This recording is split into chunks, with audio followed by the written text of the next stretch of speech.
we're talking about that ADAR1 mutation, which is a phenomenon. It's like, I think my own RNA is a viral RNA is active. We saw that its effect was most pronounced in the nervous system, right? So we saw that like Descartes syndrome, which has like this nervous system uh, cognitive impact, is what we observed. So I think you can reasonably assume that that viral detection seems to have its effects mostly in the nervous system. Sure, it's a different enzyme, but I'm saying the phenomenon, like the underlying phenomenon, is the same, right? Because here you're talking about this enzyme. So it's a mutation. What does it say here? Yeah, you can't do this O-methyltransferase. So same overall effect as the other one, which is that because you can't do the O-methyltransferase, then it makes it seem like this is not your own RNA. And so the Bridge-like 1 receptor detect that, and then you launch a response against it. So because it's the same end result really as what you get with the DR1 mutation, I think it's reasonable to assume that it's probably going to have similar manifestations. Yeah. Yeah, but this thing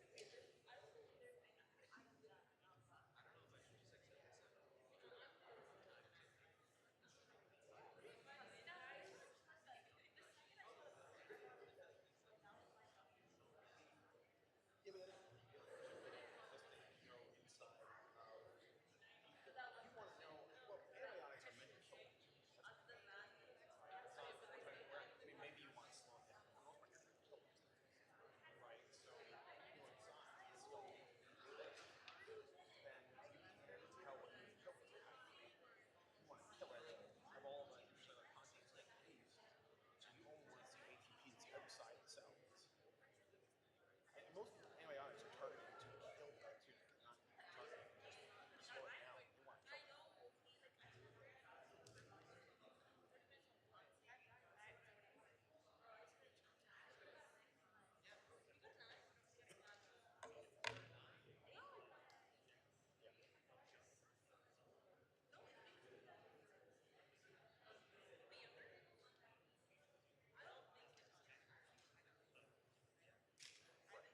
So the idea here is if you're a young person, you have more thymosin.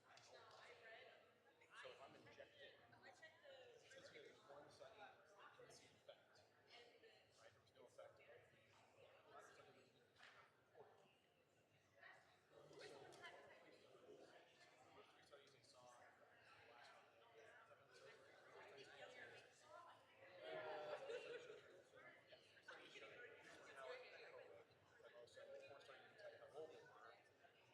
you are inferring from this that thymosin didn't have an effect on that thymosin.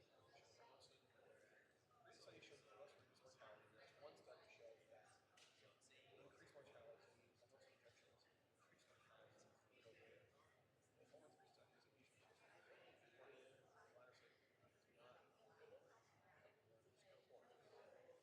yeah, so I think if you already have, um, if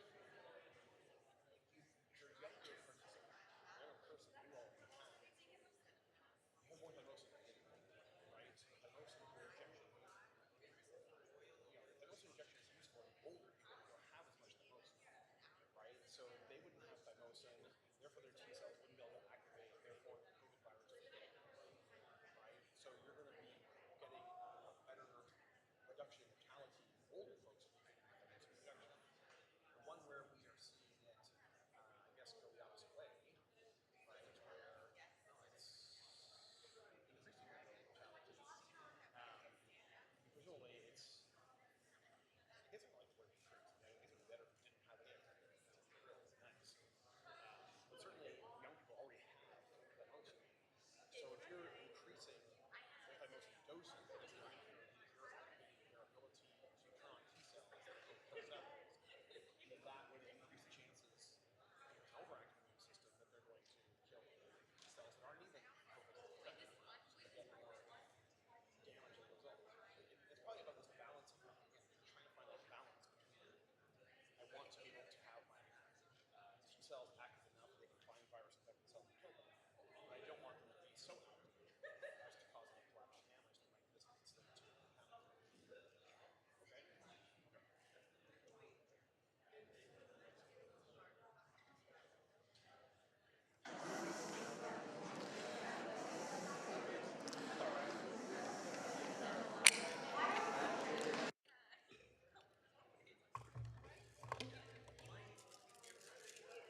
All right. Okay. Good afternoon, everyone. Yeah, so just a couple of housekeeping things, I guess, before we dive into the lecture here. So we are currently in the midst of our term quiz 1 rebuttal phase. So if there's a question that you are planning to rebut, then you need to get that submitted by the end of the day tomorrow, and I will try to look over them sometime over the weekend and evaluate them. I can't imagine there being too many rebuttals, because actually term quiz 1 went remarkably well. So I guess maybe expect a greater challenge the next time. I guess I have to respond to your intelligence with greater, counterintelligence, if that's the word I want to use there, I guess. I don't know. But anyways, yeah, kudos on a job well done, term quiz 1. Get the rebuttals in by the end of the day Friday. I'll have a look over them. Fantastic. Other than that, I mean, I don't know if anyone's actually submitted any modules for their short communications yet. I know I had one person asking, when one member of the group submits, it auto-submits for everybody, so only one person in the group has to make the submissions. Yeah, I think that's where we're at. Any questions about things before we start here? Everybody's A-okay? Okay. All right, so I'm just gonna kind of retrace a little bit over this slide here because we did cover it on Tuesday, but it was getting kind of noisy at the back, so I want to make sure that we cover this again clearly. We were talking about these various control centers that are present within the central nervous system. We highlighted that there are two main locations within the brain where these control centers are found. So the first location is the hypothalamus. So it's this little region of the brain here, literally just above the pituitary gland. And we can see that that is where body temperature control, which they call heat control here, and water balance, and really energy balance, feeding control, that's where those particular functions are housed. And then we also noted that the other major location for these control centers is in the brain stem. So you have two parts to your brain stem, the pons, which is kind of closer to the brain, and or closer to the cerebrum, I guess, maybe of the brain, and the medulla, which is confluent with the spinal cord. And there you have things like the urinary bladder control center, the respiratory center, the pneumotaxic center is also a respiratory center, and then you can see some cardiac acceleration and slowing centers as well. So, yeah, so we have these control centers to allow for basic control of body functions in these two locations. And what we ended talking about is just went into a little bit more detail about this one particular control center, the respiratory control center. And I did that so you could get a really good appreciation for this idea of integration of sensory information in kind of an important context here. So I'll just, again, go over this one more time. So the respiratory center is controlling the rate and depth of your breathing, right? And so you can see here there's all kinds of sensory inputs coming into that respiratory center, but there's only going to be a single output, right? Is that either you speed up and breathe more deeply, or you slow down your breathing and breathe more shallowly.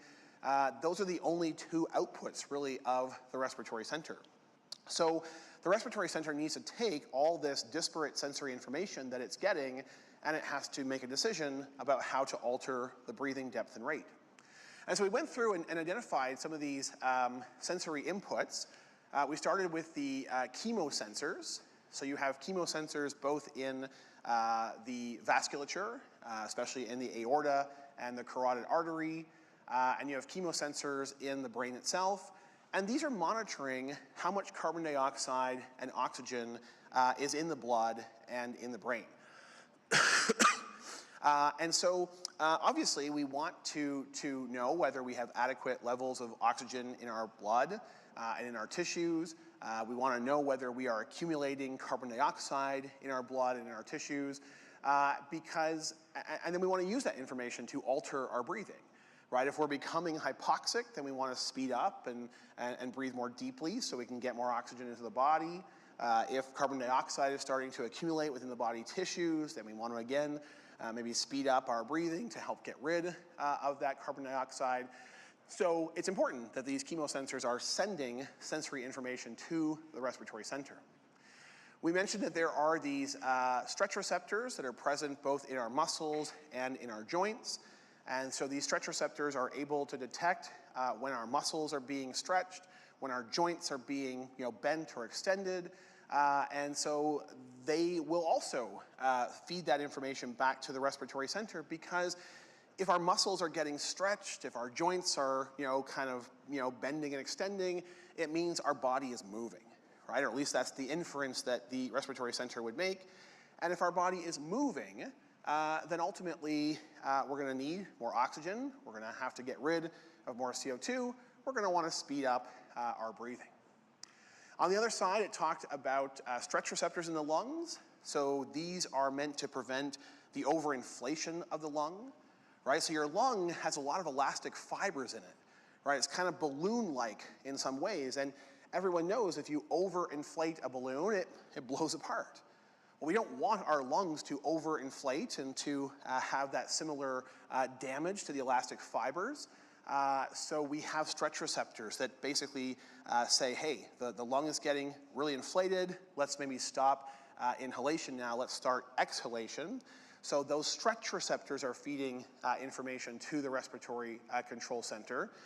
There are irritant receptors in the lung, and so again, these can detect potentially dangerous particulate matter that we might be inhaling.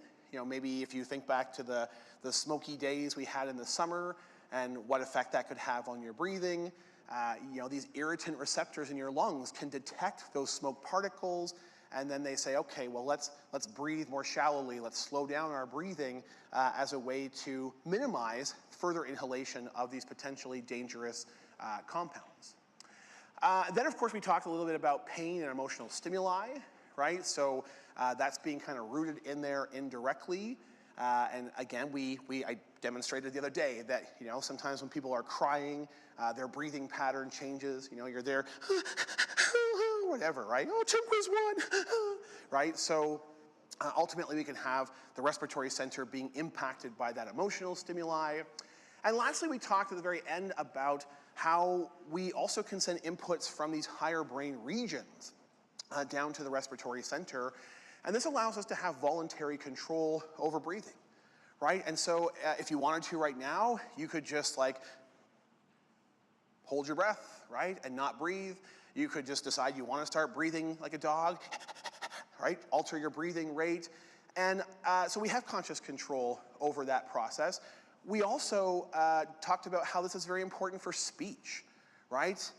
Because when we are talking, the entire time that words are coming out of our mouth, we are exhaling, right? And so I mentioned at the end of class that, when you're not speaking, you have this nice kind of, even breathing pattern, in and out, but the breathing pattern drastically changes when you're speaking, because you basically have to take these kind of quick, deep inhalations every so often, right? And then the entire time that you're saying words, you're exhaling.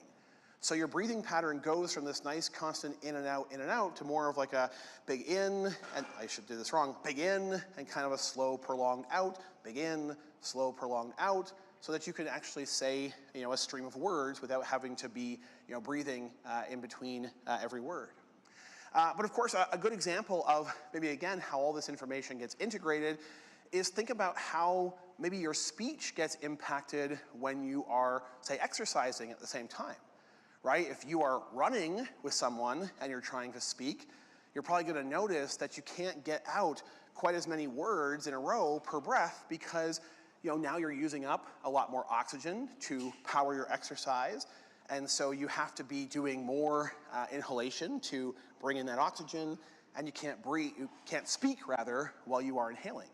So if you've ever been trying to talk to someone while maybe you're jogging or running with them, that your speech is impacted, right? Because you now have these competing inputs to the respiratory center, right? Your brain is trying to alter your breathing for speech, and yet your chemosensors are trying to alter your breathing to make sure you meet your elevated oxygen demands. And so now we get this kind of conflict between these two things that ultimately leads to a bit of a different kind of breathing pattern, and we can actually audibly hear that in the way our speech kind of ends up becoming a lot more kind of choppy, because you're doing a lot more inhalation to try and meet your oxygen demands. You know, I had thought about trying to like jog on the spot here to demonstrate that, but then I'll just be out of breath for the entire rest of the lecture. So we won't try that. Anyway, so that gives you a good sense of, again, how one of these control centers can integrate all this different sensory input and then ultimately send out some kind of motor output in response. So moving on from there, I want to come back to this figure here. So we've kind of explored the central nervous system now as much as I'm going to do for the time being. So I want to switch over to the peripheral nervous system. Again, the peripheral nervous system, as it mentions here, consists of all the cranial and spinal nerves. So the cranial nerves kind of emerge from your brain or your brain stem. The spinal nerves obviously emerge from your spinal cord. And as we said, the whole purpose of the peripheral nervous system is that it serves as a communication network between your central nervous system and the various sensory receptors that you have and the various muscles and glands that you have in your body to respond to that sensory information. As you can see here, the peripheral nervous system is typically divided into two parts. So we have the sensory division and we have the motor division. These are also known as the afferent and efferent divisions, respectively. Afferent means towards. So here we're talking about how the sensory division is conducting information from the sensory receptors towards the central nervous system, and then efferent means away from. So the motor division is doing the opposite. It's carrying signals away from the central nervous system and towards the muscles and glands. I want to zero in here for a bit on the sensory division in particular.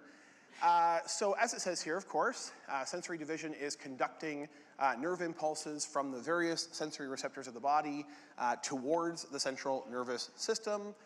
And they make a note here that there are two kinds of sensory nerve fibers that make up our sensory division: somatic and visceral fibers. So what's the difference between these two things?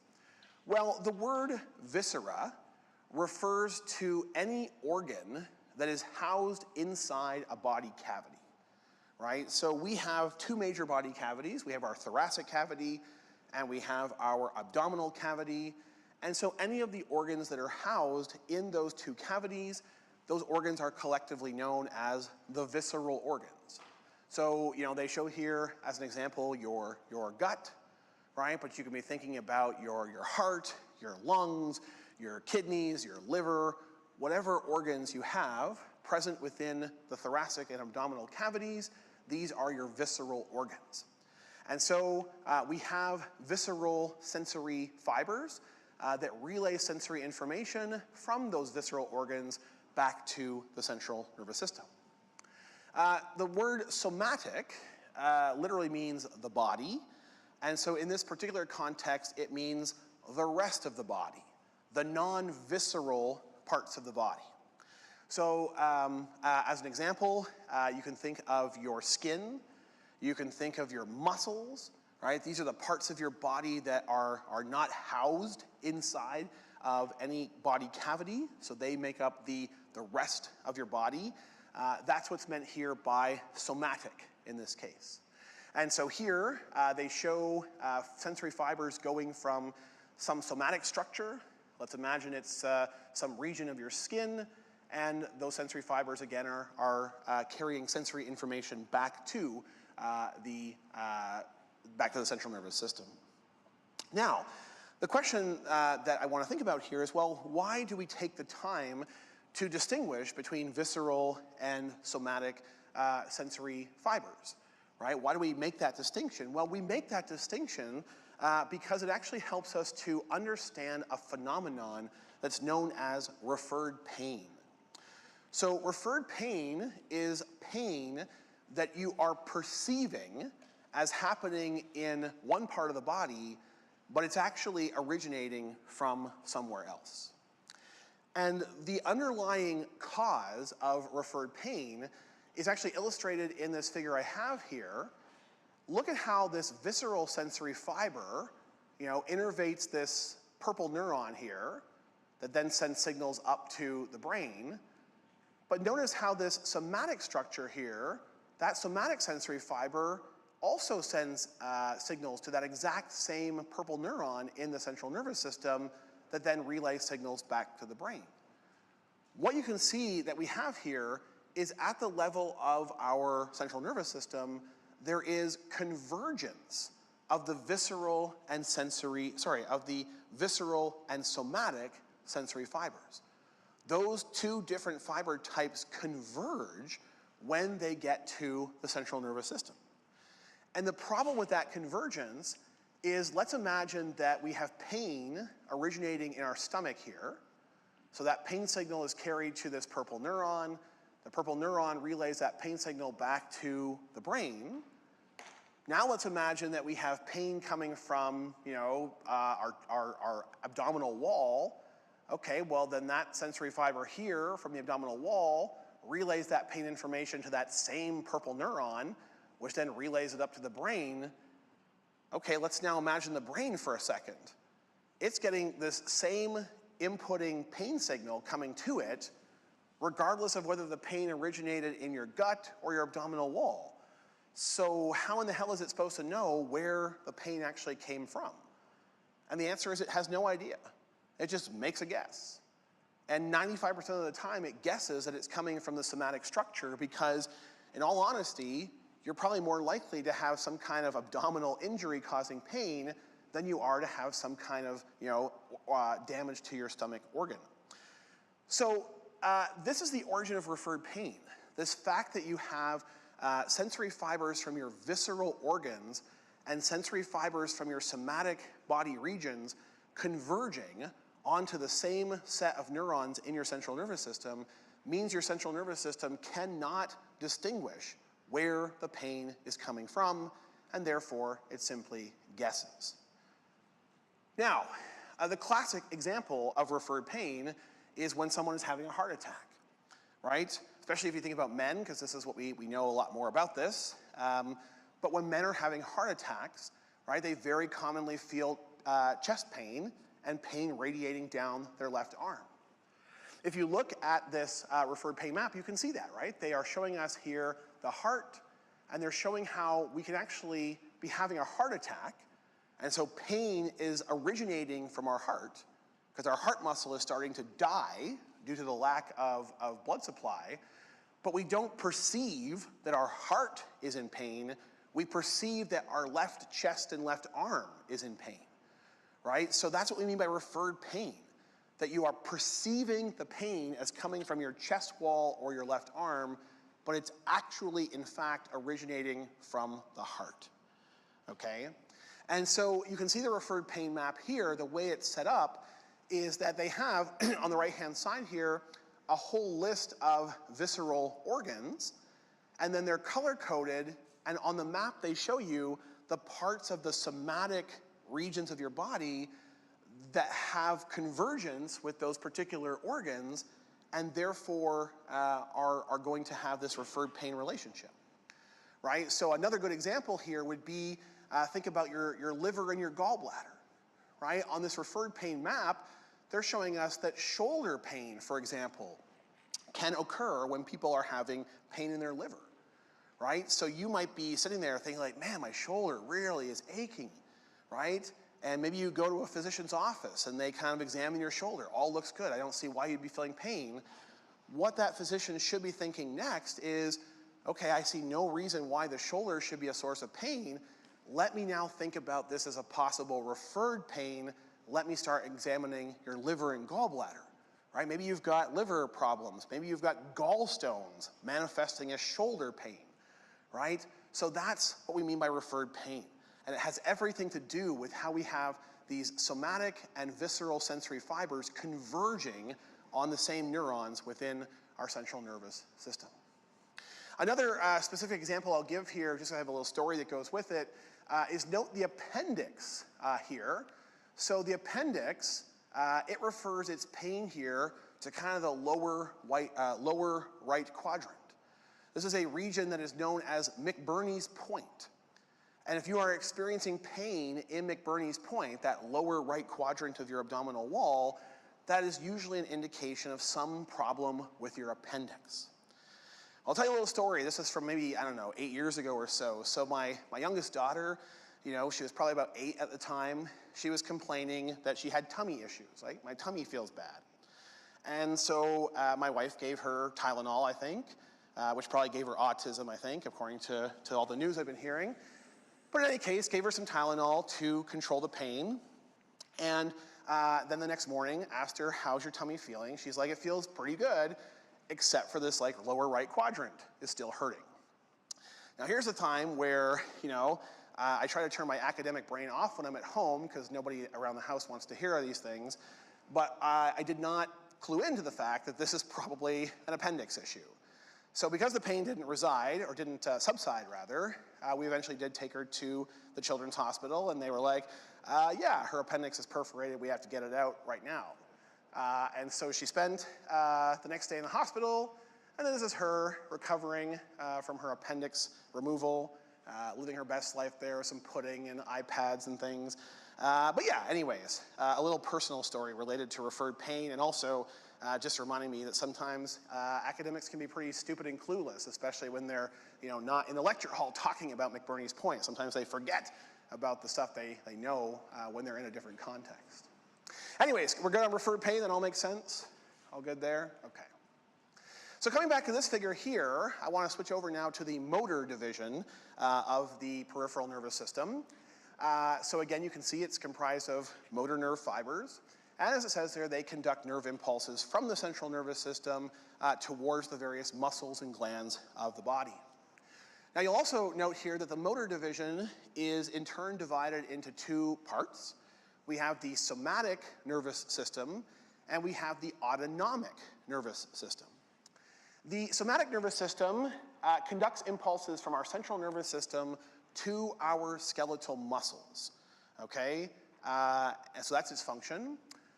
When we think about skeletal muscles, you know, mostly we're thinking about muscles that are attached to the skeleton, right? The muscles that allow us to be able to move. There are some skeletal muscles that are unique. So think about your diaphragm, for example. It's a skeletal muscle, but not per se attached much to your skeleton. And then on the autonomic nervous system side here, here we have motor fibers conducting impulses to the cardiac muscles, to the various smooth muscles of the body, and to the various glands of the body, right? So these 2 different parts of the motor division, they are responsible for innervating these different body regions, right? The somatic nervous system innervating the skeletal muscles, and the autonomic nervous system is innervating the cardiac, the smooth muscles, and the glands. Now the other major difference between these 2 systems, aside from, you know, the particular things they innervate, is the somatic nervous system can be voluntarily or consciously controlled, right? So if I want to, you know, kick my leg out or put my hand up or whatever, I'm able to consciously, voluntarily control that, right? That's a property of the somatic nervous system, this capacity for conscious voluntary control. Now, I do want to emphasize the word can be controlled voluntarily or consciously because, of course, this system can also operate involuntarily. You know, again, you go back to the diaphragm, which is a skeletal muscle innervated by the somatic nervous system, but we can control it consciously, right? I can hold my breath, right? I can speed up my breath if I want to, my breathing rate, but I'm not consciously all day long controlling that muscle, right? Because otherwise I'd be talking to you and get wrapped up in the content and forget to control the muscle, and then I would pass out, right? And hopefully someone would come and try and do something to save me, but I don't know what you'd do. Maybe you'd just leave and be like, lecture's over, that's fine. In any case, so that's a property of the somatic nervous system, right? The somatic nervous system, yes, it can be consciously controlled.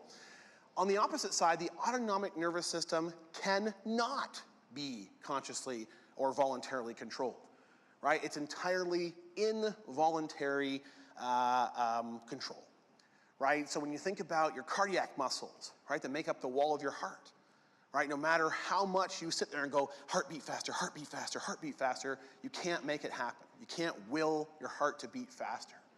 You know, if you think about your smooth muscle, like the smooth muscle that lines your gut, imagine if we could consciously control that. That would be the end of constipation, right? Because if you were constipated and you're just like, hey, smooth muscles in my gut, could you push the feces along so I can shit once in a while, right? You wouldn't have to go and buy, you know, things from the drugstore. I'm not saying that I'm constipated and buying these things from the drugstore. I'm just saying in general, you wouldn't have to worry about it.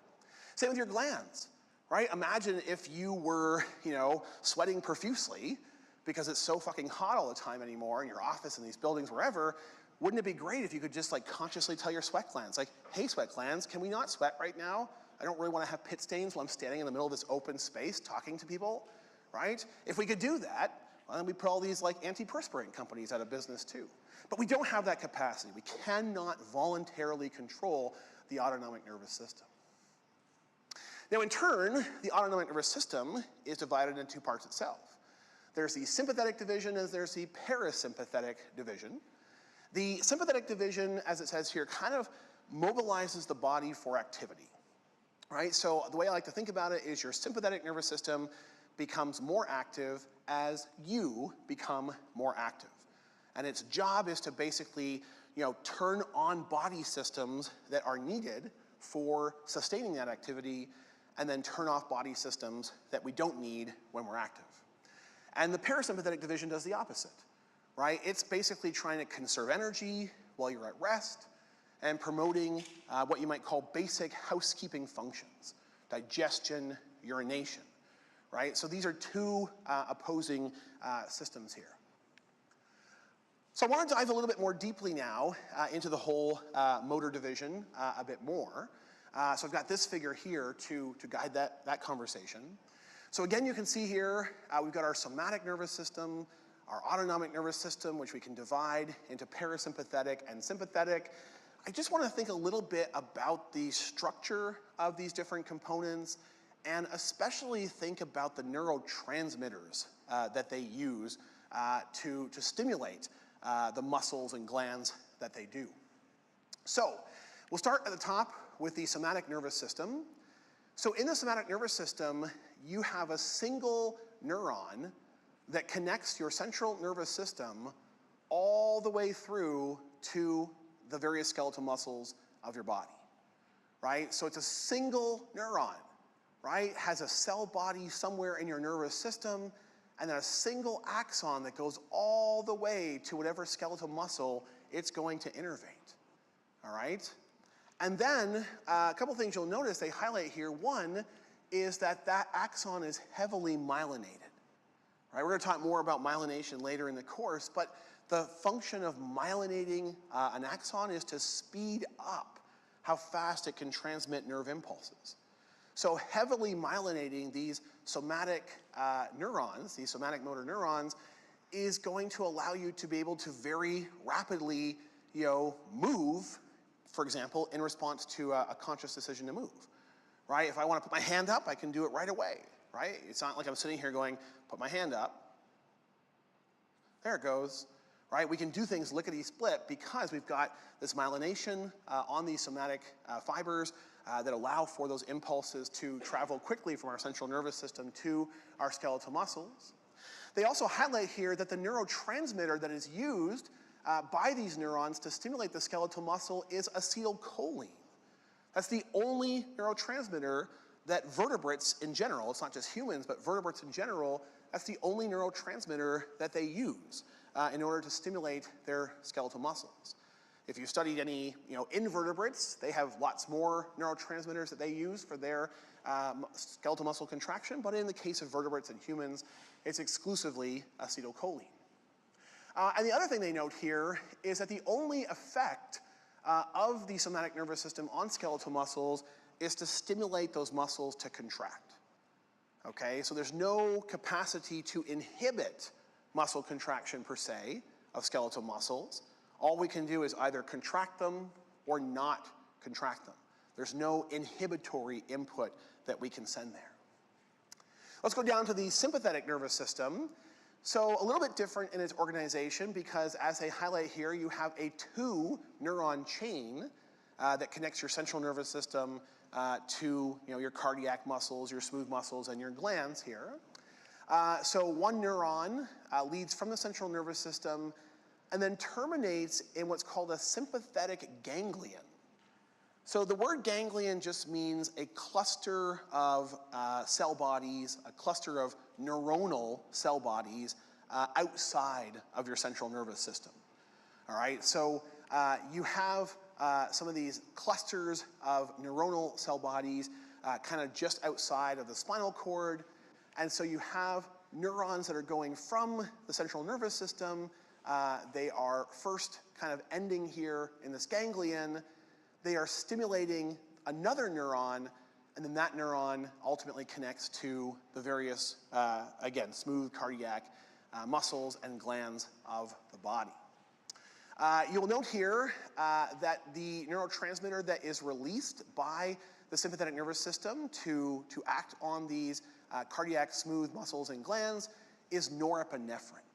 So norepinephrine is the major neurotransmitter of our sympathetic nervous system.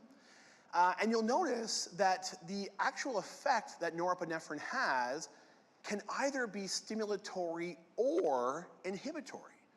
It depends on the particular organ that you are innervating. Because again, if the purpose of the sympathetic nervous system is to activate those body systems that need to be active when we are active, you can imagine how maybe norepinephrine is going to, say, inhibit our digestive system.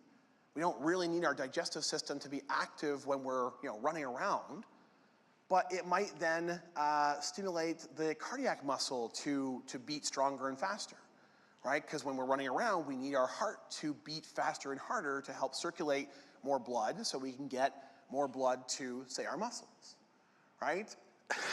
So the effect that norepinephrine has here on the various cardiac smooth muscles and glands of the body really depends on whether that structure needs to be turned on or turned off when we are active. Now, the other thing they highlight here as part of the sympathetic nervous system is how there are some sympathetic neurons that innervate the adrenal medulla. So the adrenal gland is this gland that sits on top of your kidney, and the adrenal medulla is specifically the center part of the adrenal gland. And the central part of your adrenal gland, the adrenal medulla, makes epinephrine and norepinephrine. And so when the sympathetic neurons innervate the adrenal medulla, they trigger it to dump that epinephrine and norepinephrine into your blood. And then your circulatory system delivers that norepinephrine and epinephrine throughout your body, and it basically kind of just reinforces the norepinephrine that's being released directly by sympathetic neurons. So it's a way of being able to kind of amplify the body's sympathetic response when you are particularly active, for example. All right? Now, one other small detail I'll highlight here, because if I don't, eventually someone will ask about it. You can see that acetylcholine is being used here to kind of communicate between, say, the two neurons in this top pathway here, and acetylcholine is what's used to stimulate the adrenal medulla to release epinephrine and norepinephrine, okay? What I want to emphasize is that that's a very localized action of acetylcholine, all right? So we're going to talk in a second here about how acetylcholine is the major neurotransmitter of the parasympathetic nervous system. If you add acetylcholine into a person's body in some way, it's going to trigger a parasympathetic effect, right? Unless you target that acetylcholine very locally into these regions, if you're not doing it in that very localized way, if you just add acetylcholine to a person's body, one is it'll probably cause muscle contraction, right? Because it's playing a role there in the somatic nervous system. But two, it will exert a parasympathetic effect. All right, I want to highlight that because otherwise people try to get really cute with their rebuttals on exams. They're like, I saw acetylcholine there. It's having a very localized effect. And so again, if you just pump a body full of acetylcholine in general, it's not going to cause a sympathetic response. It's going to give you a parasympathetic response. Which kind of segues then into the parasympathetic system, which structurally is very similar to the sympathetic system. You again have a two-chain thing here. What they're trying to highlight for us here is that, again, you have your first neuron going from the central nervous system to a ganglion. They very purposefully picture this ganglion kind of further away from the central nervous system. So sympathetic ganglia tend to be a lot closer to the spinal cord, say, and parasympathetic ganglia tend to be further away. So whoever created this figure was very, thoughtful and intentional in the way that they drew this out. And again, you can stimulate this second neuron in the chain, and then it's going to innervate your smooth muscle and cardiac muscle and glands, and it will interact with them using acetylcholine. And again, whether that acetylcholine stimulates or inhibits, right, these particular structures depends on, okay, we're in parasympathetic mode, we're at rest, what systems do we need to turn on while we're resting? So things like our digestive system, urinary system, want to turn those on. Those are basic housekeeping functions we take care of at rest. But we want to, say, slow down the heart, right? So acetylcholine would slow down your heart rate. You're at rest. You don't need to be circulating oxygen and nutrients throughout your body quite so rapidly. That brings me then to this figure here. So this is going to give me a chance to talk a little bit more in detail here about the parasympathetic and sympathetic nervous systems in particular. So where to start here, I guess, is the figure is showing the various organs of the body that are innervated by the autonomic nervous system, the parasympathetic and sympathetic nervous system. And what you will notice if you just take a casual glance at the figure here is that pretty much every organ they highlight has what we call a dual innervation, which means that there are both parasympathetic motor fibers and sympathetic motor fibers innervating these structures. So if you look at the eye there, for example, right, you have both parasympathetic and sympathetic fibers innervating the eye. And that's true for the vast majority of the body's organs. Why is this the case, right? Why not just have a single innervation? Why a dual innervation?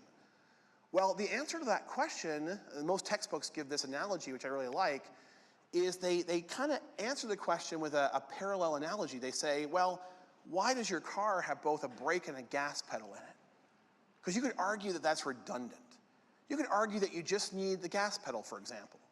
So if you want to go faster, you push on the gas pedal, and if you want to go slower, you let off the gas pedal, right? You can accomplish speeding up and slowing down your car with just a gas pedal. So why do you need a brake? Well, the quick answer to that question comes up when you're driving along thinking about this. You're driving along the road thinking about, why is there dual innervation of things? Why do I have to have a gas pedal and a brake? And all of a sudden, a dog runs out in front of you. And you're just like, oh, I'll just take off the gas pedal here. Oh, fuck, I just plowed this dog. Right? Now there's pieces of dog all over the place. My car is damaged, right? There's a kid crying on the side of the road. You quickly realize, oh, that's why there's a brake in the car. Because just pulling off the gas didn't slow me down nearly fast enough to avoid killing that dog. I need the brake to make that quick transition from go to stop. It's the same thing with the dual innervation of our body's organs by the sympathetic and parasympathetic nervous system, right? Yes, we could, constrict the pupil of our eye by just turning off the sympathetic nervous system. Eventually that would cause the constriction of the pupil to occur, but what if someone shines a flashlight in your face? And all you do is turn off the sympathetic nervous system and then slowly wait for its effects to wear off. Well, by that point, your retina is fucked, right? So you need that quick ability to go from parasympathetic to sympathetic or sympathetic to parasympathetic. We need that ability to quickly switch back and forth the same way that we need a quick ability to go from, driving to not driving, from not driving to driving in our car. So that's the reason for the dual innervation. The next point I want to bring up here is this figure uses these colored dots. You'll see green colored dots over here on the parasympathetic side and red colored dots over here on the sympathetic side. They use these colored dots to highlight where from the spinal cord where from the central nervous system do these parasympathetic and sympathetic fibers originate. And so if you look at the parasympathetic side, you'll notice we have a little cluster of green dots up here, basically in the brainstem and in the hypothalamus. And then you have another little cluster down here, kind of in the sacral region of the spinal cord. Whereas if you look at the sympathetic side and you look at the red dots, they're kind of in your thoracic and lumbar region of the spinal cord. So the parasympathetic and sympathetic fibers, they actually have their origin, they originate from different regions of the central nervous system. So the parasympathetic division is said to have craniosacral outflow because the parasympathetic motor fibers come from the brain, the hypothalamus and the brainstem, or they come from the sacral region of the spinal cord, hence craniosacral, whereas the sympathetic division has this so-called thoracolumbar outflow because those fibers originate in the thoracic and lumbar regions of the spinal cord. Again, you might say to yourself, well, again, why is any of this useful? Like, why is it important to know this? Well, let's imagine, for example, that it says here, the parasympathetic nervous system stimulates urination, okay? So let me imagine that I have a bladder issue. I have an overactive bladder.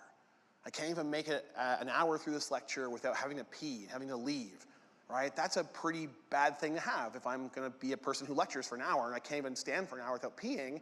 Either I have to leave and pause the lecture or wear a diaper or just pee myself and hope no one notices. Well, what could we do to maybe kind of control that problem? Well, we could, for example, maybe use anesthetics targeted to the sacral region here of the spinal cord to maybe quiet down that parasympathetic outflow to my bladder, right?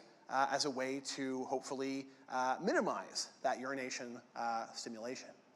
And so you will, I'm sure you'll see quiz questions about it at some point, but there are lots of research papers and lots of people in clinical settings who will inject things like epidurals and other anesthetics, and they'll target them to the specific regions that are associated with either the parasympathetic or sympathetic nervous system as a way to quiet down each branch in a way that's going to help treat that person.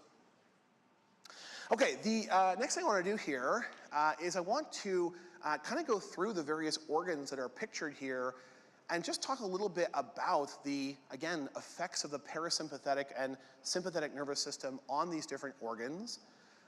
So we'll just kind of start from the top down here. So the first organ mentioned is the eye, right? And it says here that your parasympathetic nervous system constricts the pupil of your eye, but the sympathetic nervous system dilates it.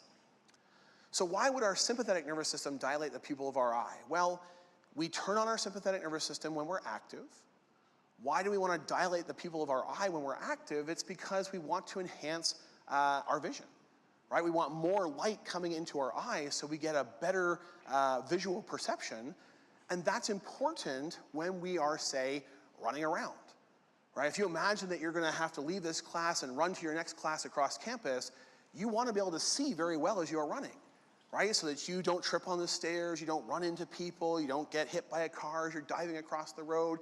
That pupil dilation, that ability to let more light into the eye is going to help to give you better vision, which is necessary when you're active. But then when you are in parasympathetic mode, a resting mode, you do the opposite, you constrict your pupil.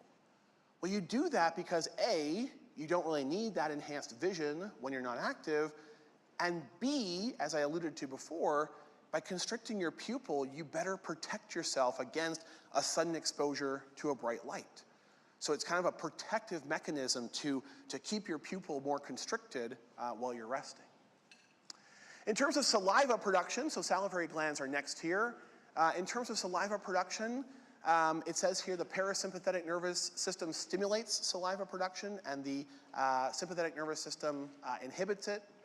So this comes back to the fact that when we are at rest, that's when we want to be promoting digestive functions, right? When we're active, we actually want to suppress digestive functions so we can focus on powering the activity that we're doing. So it makes sense that we will salivate mostly when we're at parasympathetic state, when we're resting, and then we'll inhibit that saliva production when we are active. Next up, it talks about the bronchi here. Your sympathetic division dilates the bronchi. Again, this makes a lot of sense because if we are active, then we want there to be more airflow coming into. Can we make sure that door stays shut out there just so that the noise isn't bothering us? Whoever's staying by the door, just keep it shut. Okay, so dilate the bronchi when we are active, right? Because we want to obviously have more airflow coming into our lungs. And then we constrict our bronchi when we're in parasympathetic mode, when we're resting, not just because we don't need a lot of oxygen, we don't need a lot of airflow into our lungs when we're resting, but think back to our lecture on immunity and physical barriers, and remember that there is this mucus layer that coats our respiratory system to help basically, trap pathogens that might be in the air that we're breathing. Well, that mucus system, that mucus that lines our respiratory system, if we have our bronchi constricted, right, that means that a couple of things. One, the air won't be flowing through so fast, and so that gives more time for the mucus to actually catch the pathogens because the air's not going by so fast. But also when your bronchi are constricted, there's actually more contact between the air and the bronchi, right? So there's more contact between the air and that mucus lining the bronchi. If you have big dilated bronchi, a lot of air is passing nowhere near the mucus, and so the pathogens can't get removed. So we constrict our bronchi when we're at rest to facilitate that mucus filtration of pathogens. And then we dilate it when we are active to just maximize airflow and oxygen uptake into the body. One thing I'll mention is that, there are quite a few studies, for example. There was one study I remember reading quite a long time ago talking about how Olympic athletes are actually, I forget the exact number, let's say 3 times more likely to experience respiratory pathogens than non-Olympic athletes, like non-Olympian athletes, just you and I, right? And that's because if you're an Olympic athlete, right, you're training all the time, you're active all the time, your bronchi are in that much more dilated state more frequently, so that filtration function that removes those respiratory pathogens from the air can't be quite as effective. So if you needed some reason to be like, hey, I'm not gonna ever be an Olympic athlete, I'm not ever gonna be physically active, you can use that as your answer, right? I just wanna rest so I can minimize respiratory pathogens. I don't wanna have to be so active. I got a few minutes here. So the heart is next. This is pretty basic, right? Parasympathetic slows the heart. Sympathetic speeds the heart up. Obviously, we need the heart to beat faster, as I've already mentioned, when we're active, and we don't need it beating quite as fast when we're not active, so that's pretty straightforward. Next up here is the adrenal gland. You'll notice the adrenal gland is kind of unique because it doesn't have dual innervation. It actually only has sympathetic innervation, and so the sympathetic nervous system, as it says, and as we already talked about, it stimulates the release of norepinephrine and epinephrine from the adrenal gland, and then those hormones essentially circulate throughout the body and they reinforce the activity of the sympathetic nervous system. There is no corresponding parasympathetic innervation here, partly I think because you don't really need it in this case. Epinephrine actually gets degraded very rapidly in the body. It gets metabolically inactivated within minutes of its release, so there really isn't a need to have a parasympathetic system to shut that release down, because if you just turn off the sympathetic nervous system, the body and the enzymes it contains will metabolize and eliminate that epinephrine really within a matter of minutes. I'll stop there. We will finish this list off tomorrow, and then we got a few more things. I want to talk especially about the enteric nervous system tomorrow. Lots of cool stuff there, so enjoy the rest of your afternoon, and I will see you tomorrow.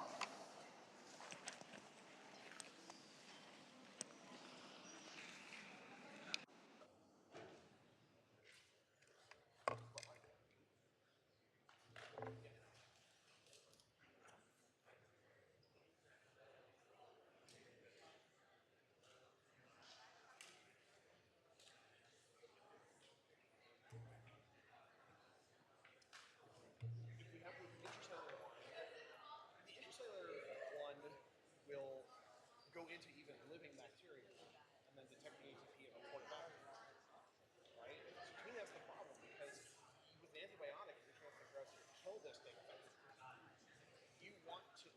surest way to know that bacterium is dead is that the ATP that was inside it got liberated and killed it.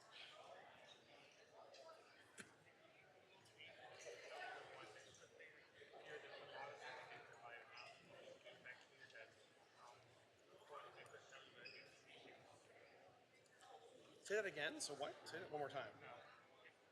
Is that like there is very few bacteria, like actually the antibiotics was effective in killing bacteria, and after all the bacteria were showing fluorescence because of the intracellular Luciferin, essentially after a couple of days, only a few bacteria were showing fluorescence or whatever technique will show that yeah they have been killed.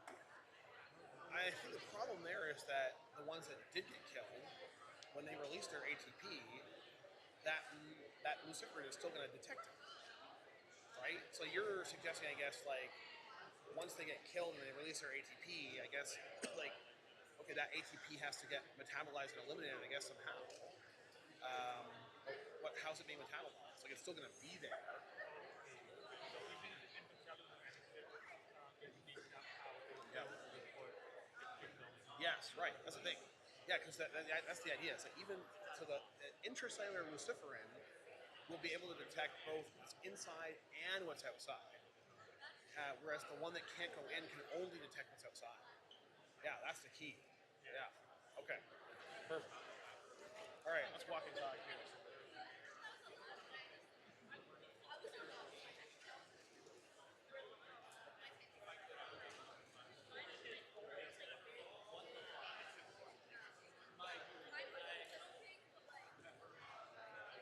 What's up, guys? Hi, good. How are you? We're good. We're here from Biosa. Just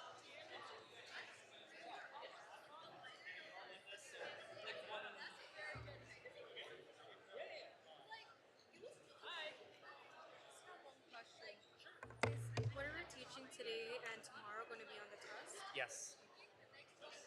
No problem.